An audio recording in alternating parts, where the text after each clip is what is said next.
guys, it's Olivia and welcome back to Live in Literature. Thank you so much for all the love and support I received on my last video. Thank you so much for all the likes and comments that I got on it. I'm so happy that you guys enjoyed that one. And if you have not seen it, feel free to head on over to my channel and check out that video and all the others that I've been posting. Okay guys, today's video, I have just been thinking about like, what do I want to film for you? And if I'm being honest, I had no idea. Shocker, I know. Well, if the boot fits. And so I just got to thinking about different book trends that have been going around recently in the way the authors write their books. And I've noticed a big thing that has happened very recently in the book community. You have a conspiracy theory? I have a hunch. Is that authors are no longer writing trilogies. They're writing duologies. If you didn't spend so much time reading and researching, you might actually do something. And there's a big reason why. And I'm going to get into that in the video. But today's video, as you can see from the title, is some of my favorite trilogies. And just talking about trilogies in general, I'm going to give you guys 5 trilogies that I absolutely love, from different types of genres to different types of vibes and feelings to different types of loves as well. We have lots of different types of love because, of course, the romance tropes are impeccably important. They're important and we need to get into them. And so I'm just super excited to get into today's video, so let's get started. Before we get into the different trilogy recommendations that I have for you, I just want to give you guys my little rant on trilogies. So cue the dark, brooding, and intense filter. Go. Okay. Let's talk trilogies for a moment, ladies and gentlemen. Trilogies. What is the issue with them? Who is having that conversation? Because really, let's be real, no one's written a good trilogy hardly ever, if at all. What? What? Whoa, that's kind of a big statement to say. I know, it's kind of a big statement to say. I'm not crazy, she's crazy. But I kind of hold myself to it. I kind of agree with myself. Because this is the thing. What I have noticed in the trends with when authors write a book is that they have just enough of a story to create an amazing, second book. They have just enough of a story to push it to a second, and then when they try to go for that third one, it just, the story crumbles and it falls apart. Oh. I'll give you some honorable mentions of stories that just crumbled apart in the last book. The Hunger Games. Divergent. I could go on forever. The Renegades Trilogy by Melissa Myers. Okay? I could go on and on and on. All right? And so the trend that I've been noticing is that authors have stopped creating trilogies because I think they're starting to realize they just don't have enough material for that third book. And so they've created, they've started creating duologies so that they have just enough. Granted, I love this. I love that they're creating a true deep story. It's within 2 books. It's awesome. But there's something so beautiful about the rule of 3. The good things come in 3s. You know, every book is just The perfect 1, 2, and 3, and it just wraps up so nicely in a beautiful bow. I kind of love that. And I'll be honest, I kind of miss that. Recently, I've been reading a lot of duologies, and I'll be honest, every time I'm just man, I just wish there was one more book. But then I'm do I sacrifice the fact that I want one more book for a lesser than story? Or do I just stick with the duology, but I'm unhappy because I just want more story? It's just it's really hard for me. Wow, that is really hard. You really think you can go all day long? And so today I want to suggest to you guys some amazing trilogies that I absolutely love, that have amazing books all the way through continuous and that have been done super, super well, and that I think are super underrated in the book community. So let's get started. Okay, the first one I'm going to suggest is one of my absolute favorite authors currently, and it is V.E. Schwab's A Darker Shade of Magic trilogy. This book series is fabulous. I'm fabulous. I'm fabulous. It is fabulous. I have talked about V.E. Schwab before on this channel because I absolutely adore her. I talked about her when I did The Invisible Life of Addie LaRue. The Invisible Life of Addie LaRue, when I reviewed that book, and it's a fabulous book, and if you have not read it, you should go read it. I will say, these books are messy. Messy in the best way possible, but messy. What a mess. My bad. I was squeamish while reading these, and it was fabulous. So juicy. Ew, I'm never gonna say that again. Guys, it was all a lie. She lied. I'll be honest, V.E. Schwab's A Darker Shade of Magic trilogy, this is one of the absolute most best trilogies that I've ever read. I'll stake my life on it. A horrible decision, Raymond. This is probably one of the best trilogies that I've ever read in my entire life. To give you guys a quick plot summary, this book follows Kel, who is essentially a magician with the last bit of power to be able to travel between worlds. And in this world that V.E. Schwab has created, there are 3 Londons. There's Red London, White London, and Grey London. Kel is from Red London, and he's the ambassador to that London, and he will travel in between the Londons delivering correspondence and unofficially smuggling items in between the realms to like give people a glimpse of the magic that they don't have in their other realms. At one point, he flees into Grey London and meets up with Delilah Bard, who is a thief and a stowaway. And basically, Delilah and Kel team up to stop basically this perilous magic that has like seeped into one of the realms. That's a lot of information to get in 30 seconds. All 3 of these books are literally fabulous. Every single one has the same amount of, I would say, like effort put in to create a beautiful story in each of these books. This is a fabulous trilogy if you're trying to get into new adult, or you just want to read something that's a little bit more on the gruesome side. Any specific plans or just general pen and anguish? This is a fabulous trilogy to read. It does include romance. Do not worry, ladies and gentlemen. It has romance. It's great. Okay, the next trilogy that we're going to talk about is one that is new and exciting. And when I wanted to recommend this one, I wanted to recommend this series specifically because it is a great YA, a little bit more on the older end, but really like it's a YA trilogy, and it also is just very unique. It's just a unique one. It's kind of new, it's exciting, it's fresh, it's something that we really haven't seen before, and that is the Ace of Shades Trilogy. Yes, my books aren't even. Yes, I have 2 paperbacks and a hardback. We're not going to talk about it. It really like irritates me to no end. We're not talking about this mess right here. You silent or were you silenced? The Ace of Shades Trilogy is absolutely fabulous. Fabulous!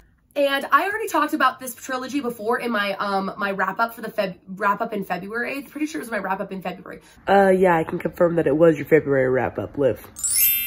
So I just recently read this trilogy, and so I'm still gushing about it and how amazing it is. I think that everyone who is looking for something that's just like, I want to read something different. Like, I'm sick of reading the same old. Like, I want much more than this provincial life. Oh, the same old trilogy. It's just like, no, this one is super new, super exciting, and really fresh. It's really good and fresh. I gave an entire like description and like plot summary of those books in that video. So if you want to hear about that, go check it out. But I will just say this book has to deal with basically like, it's like 18th century Gothic, but also with street lords and magic. And it's just really fun. And it's like all very tricky. And like, there's a lot of magic and mystery in it. The romance is really good. I really enjoy this trilogy. I think that everyone should read this trilogy if they're looking for something new and a little bit something that's a little bit more fresh. Good and fresh. And not really up their alley. So everyone should go give this one a try. It's a fabulous trilogy. The next trilogy that I want to talk about is the Cursebreaker trilogy by Bridget Kemmer. The reason why I wanted to recommend this trilogy is because it's a fairy tale retelling. It's kind of a Beauty and the Beast retelling, but completely different and not even close to Beauty and the Beast at all. Which is kind of the best kinds of fairy tale retellings, where you can't tell that it's a fairy tale retelling. You just like has the basic like premise, but it's like way better. So this is one of those. This is a fairy tale retelling, and I know people love their fairy tale retellings, so I had to include this trilogy. It is also a really fabulous trilogy. I talked about the this trilogy before, but I'll give you guys a quick plot summary. This is a fantasy, but also a contemporary novel. Roll with me for a second. So I am Confucian. And normally I can't stand these kinds of books, but I'm gonna give you the reasons why I like it. So this book basically follows a girl named Harper who is basically kidnapped by this man named Gray and taken to this enchanted land where she is forced to basically break the curse on the Dark Prince. Oh yeah, it's all coming together. Okay, you're getting it. You're like, but she's picked up and kidnapped when she's in Washington, D.C. So it takes place in modern times. She's picked up in Washington, D.C. This guy kidnaps her, brings her to this fantasy land, and then we're in the fantasy realm. Bada bing, bada boom. And normally I would say, boo, boo, cheesy, boo. Cue applause. Boo. Not really with this one. I didn't mind it. I kind of liked it. It was really refreshing and kind of interesting to read something that I hadn't read in a while that was kind of like both modern but both fantasy. I kind of liked that there were a couple of colloquialisms that had to do with the modern realm. Let's just like do a $5 like cha-ching for that sentence I just said. Colloquialisms related to the modern realm. Love myself. Okay, anyways. I won't need my high school diploma anymore. I am the smart. I am the smart. This trilogy though is absolutely fabulous. I think that it is a really fun fairy tale retelling. It's something that I really haven't read before, and it's something that I thoroughly enjoyed. It does finish out pretty nicely. I will say I did give you guys my rant on the third book and like what I thought of it. It wasn't like my favorite ending ever, but I still think it's a really well-written fantasy and that it is still really fun. And so everyone should go check out the Cursebreaker trilogy. Next, I want to suggest a trilogy for all my more dystopian fans out there. This book series is a little bit more of a fantasy dystopian is how I'm going to describe it. Slightly more on the fantasy side, but a little bit of those dystopian feels. It is CJ Redwine's The Defiance Trilogy. And obviously I don't have those books with me, but like here are pictures of them. I remember when I read this trilogy and I absolutely loved it. It's basically following the story of our protagonist, Rachel Adams, who is in a society where like basically women are given protectors when they reach a certain age. And so Rachel, unlike the other women in her town, has been training her entire life, like hunting, gathering, like fighting, instead of the other girls who like learn proper manners and like how to hold a teacup. She hasn't been doing that. She's been learning from her dad, but then one day her dad disappears. And so she's thrown into this ring of having to have a protector from her almost crush, but like it didn't really work out. And so she still kind of hates him. Logan, who is he's great. We love him. I love him. So there's a little bit of an enemies to lovers there. We had like a friends to lovers, but then it turned into an enemies to lovers. And so we kind of live for it. It's kind of good. I kind of thoroughly enjoyed it and it was really, really fun. I remember reading this when I was 16 and absolutely dying over it. I thought it was one of the best trilogies I've ever read. It finishes out super nice from what I remember and it's a really fun story. And so I hope that you guys will take a chance to go read CJ Redwine's The Defiance Trilogy. How can I refuse? Our last trilogy that I'm going to recommend to you guys is a little one that's a little bit more underground. It's a little bit unknown. It's one that like not very many people know about. And so whenever I talk about it, people are always like, what is this? Like, where did you find this book series? It's a little bit of an unknown one, a little bit of a wild card. We have kind of like gunslinger Western vibes mixed with the lore of like Indian gods and goddesses and like those kinds of mythological creatures. So we have like a bit of a mix. It's a really fun trilogy. It is called Rebel of the Sands by Alwyn Hamilton. Rebel of the Sands. I absolutely loved this trilogy when I read it. Rebel of the Sands follows a young girl named Amani who is stuck in this town called Dustwalk, where she is a perfected gunslinger.